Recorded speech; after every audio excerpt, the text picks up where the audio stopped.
Alors, on vient de sortir d'élections européennes et on va maintenant dans des élections législatives. Ce qui est formidable pour une démocratie, c'est de donner la possibilité aux électeurs de se positionner. Mais est-ce qu'une publicité à caractère politique, en période électorale, subit les mêmes règles qu'en période non électorale pour un parti politique? Non, parce qu'évidemment, le fait qu'il y ait des élections va avoir un impact sur les publicités. Pour être plus précis, pendant des périodes électorales, vous avez un risque que des personnes tiers à la France ou pour l'Union européenne vont tenter d'avoir une influence sur le vote. Par conséquent, quand il y a une publicité, en France c'est les 3 mois avant le scrutin, il faut que chacun des acteurs qui va faire cette publicité fasse preuve de transparence, mais aussi de diligence. Alors, si je comprends bien, il y a déjà des règles pour les plateformes qui commencent à regarder contre la mésinformation, la désinformation, contre les deepfakes.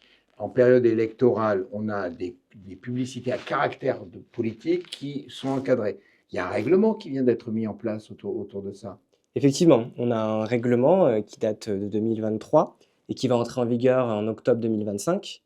Et Ah, c'est ballot. c'est ballot, mais on a quand même une réglementation en France qui a été influencée par l'entrée en vigueur du DSA et qui va s'appliquer à toutes les grandes plateformes. Donc, c'est-à-dire que même si ce règlement, qui rentre en application qu'en 2025, n'est pas encore aujourd'hui applicable, en revanche, on a donc tout le code électoral. Qu'est-ce qu'il dit par rapport à ces publicités à caractère politique?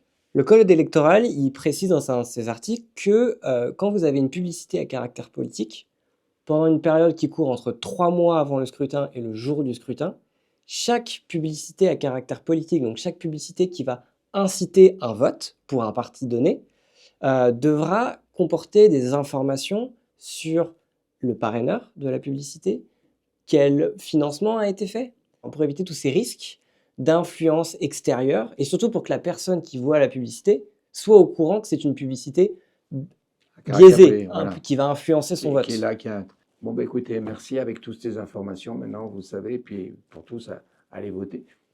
Merci à vous.